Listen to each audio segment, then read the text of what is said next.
माटी की देह पे गाने में रितेश पांडे ने फैशन पर कसा तंज। वीडियो हुआ वायरल। भोजपुरी जगत की जानी मानी कलाकार रितेश पांडे का एक और नया गीत माटी की देह पे दर्शकों के बीच आ चुका है। इस गाने के विजुअल्स में रितेश और को सिंगर संध्या सरगम के बीच की दिलचस्प नोक-झोंक देखने को काफी मिल रही है। भोजपुरी म्यूजिक इंडस्ट्री में अपनी दमदार आवाज के लिए पहचाने जाने वाले रितेश पांडे अपने फैंस के लिए एक नया और दिलचस्प ट्रैक लेकर आ चुके हैं। उनके इस नए गाने का नाम है माटी के देह पे है, जिसे जेपी स्टार पिक्चर्स भोजपुरी के यूट्यूब चैनल पर रिलीज किया गया है। इस गाने की सबसे खास बात यह है कि इसमें को सिंगर संध्या सरगम सिर्फ अपनी आवाज ही नहीं दे रही, बल्कि वे खुद वीडियो में रितेश पांडे के साथ लीड रोल में परफॉर्म करती हुई नजर आ रही हैं। गाने के वीडियो में एक्ट्रेस इसमें काफी स्टाइलिश और वेस्टर्न लुक कैरी किए हुए हैं।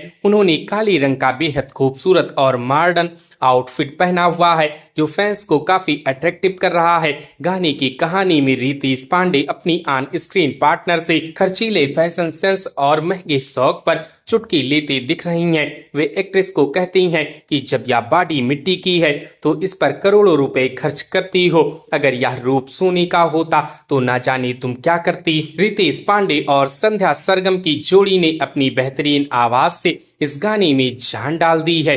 वहीं विनय निर्मल के लिखे बोल लोगों को बहुत पसंद आ रही हैं। इस गाने की धुन और इसका शानदार म्यूजिक ओम झा ने कंपोज किया है। वीडियो की शूटिंग और पूरी कहानी की स्क्रीन दिखाने का काम डायरेक्टर मनोज नारायण ने बहुत अच्छे से किया है। इस पूरे गाने को बनाने का जिम्मा निर्माता उमा शंकर प्रसाद और सह निर्माता आयुष राज गुप्ता ने उठाया है। इंटरनेट और सोशल मीडिया पर इस गाने को लोगों तक पहुंचाने का काम विक्की यादव और विकास यादव ने संभाला है। तो दोस्तों, क्या आपने इस गाने को सुना है? हमें कमेंट करके जरूर बताएं। वीडियो अच्छी लगी हो तो वीडियो को लाइक करें, शेयर करें और इसी प्रकार की वीडियोस के लिए हमारे इस चैनल को सब्सक्राइब करें। हमारी इस वीडियो को देखने के लिए आपका धन्यवाद।